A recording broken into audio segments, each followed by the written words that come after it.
Dzień dobry wszystkim. Jesień to wielkie sprzątanie w naszych ogrodach. Resztki po warzywach, kwiatach, chwasty, trawa po koszeniu. Poza tym z drzew lecą liście.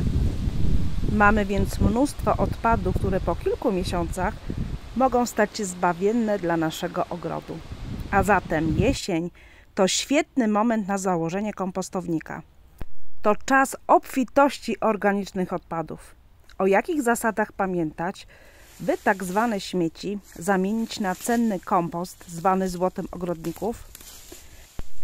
W tym odcinku powiem o etapach przygotowania kompostu jesienią, o materiałach na kompost i korzyściach.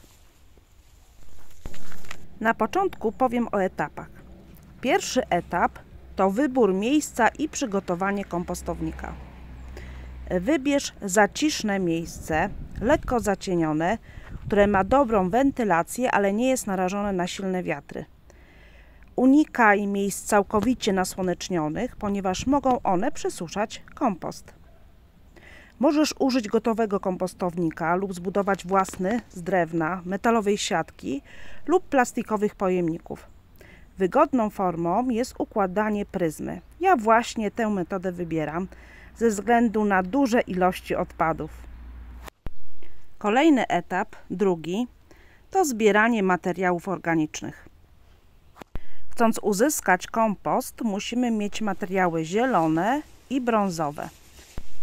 Zielone to bogate w azot. Będą to resztki warzywne, skoszona trawa, obierki z kuchni, zielone liście, resztki owoców.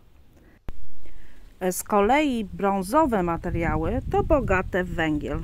To jest suche liście, rozdrobnione gałęzie, słoma bądź tektura. Idealny stosunek brązowych do zielonych materiałów to około 3:1, czyli 3 części brązowego, 1 część zielonego.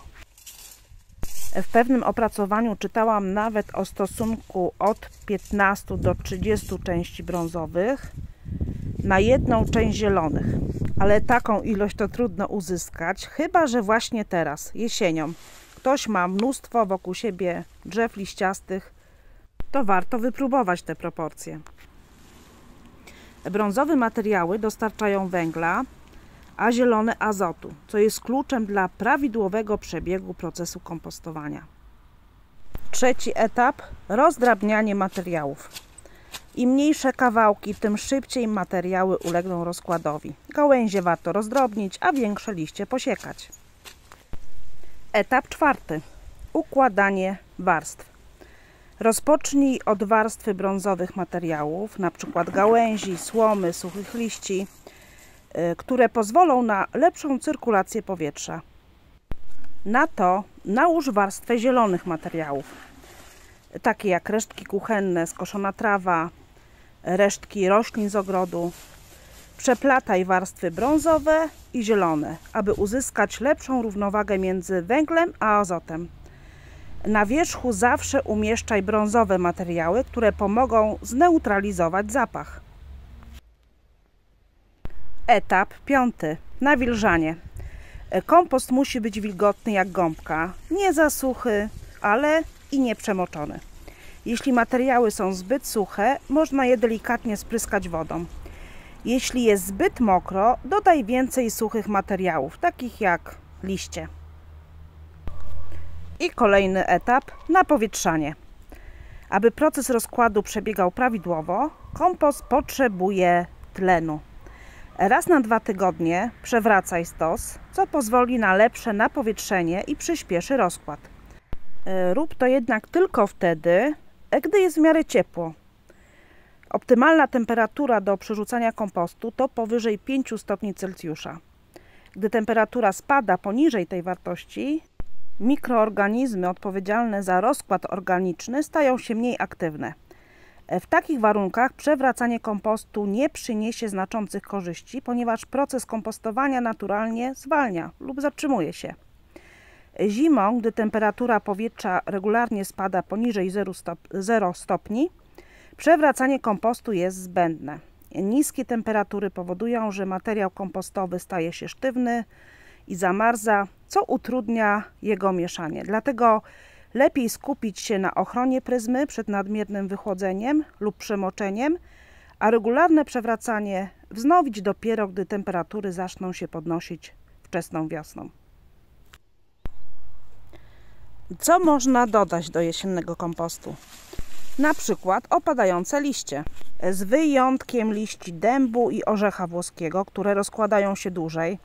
Można je kompostować, ale radziłabym osobno.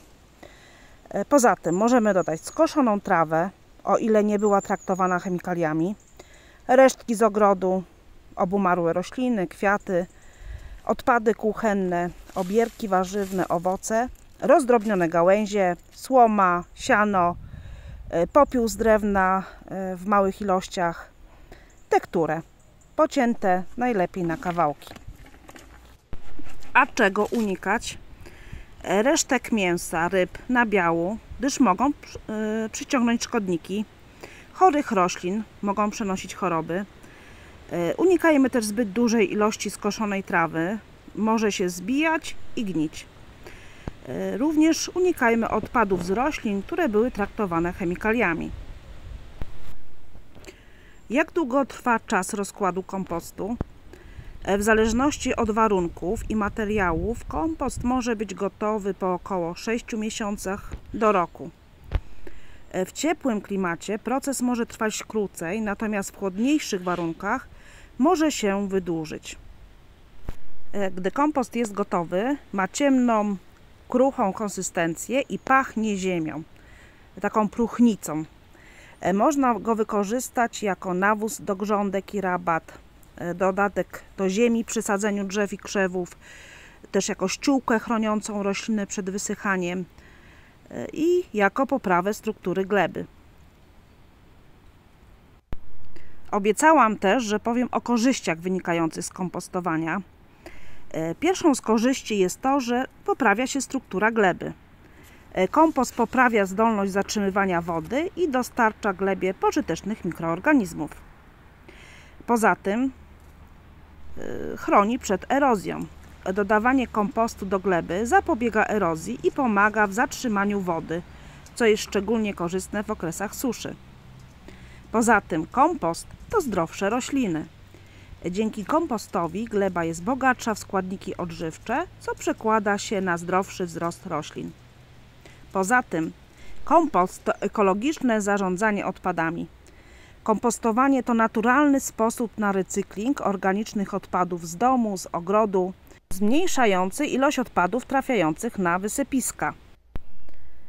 A zatem najważniejsze wskazówki na udane jesienne kompostowanie. Po pierwsze, zbieraj opadłe liście i mieszaj je z innymi materiałami, aby zachować równowagę między węglem a azotem. Po drugie, jeśli masz dużą ilość suchych liści, możesz je składować oddzielnie i dodawać w trakcie roku do kompostu. Po trzecie, unikaj zbyt dużej ilości jednolitego materiału, np. tylko trawy lub liści. Mieszanie różnych rodzajów odpadów przyspiesza proces kompostowania. Po czwarte, staraj się nie dopuścić do przesuszenia stosu kompostowego, szczególnie w suchych okresach. Jesienne przygotowanie kompostu to nie tylko sposób na recykling odpadów, ale także inwestycja w zdrowie i urodzajność ogrodu. Prawidłowo przygotowany kompost dostarcza glebie niezbędnych składników odżywczych i poprawia jej strukturę, co przynosi korzyści zarówno roślinom, jak i całemu ekosystemowi. Piszcie, czy korzystacie w swoich ogrodach z kompostu, czy staracie się przygotowywać go sami, czy macie własne kompostowniki, czy raczej wydaje się to dla Was zbyt skomplikowane, a może czujecie się zachęceni, by jednak spróbować. Pamiętajcie, że każdy komentarz to forma podziękowania za przygotowanie tego materiału i pomoc w rozwoju kanału, za co wszystkim dziękuję. Do następnego.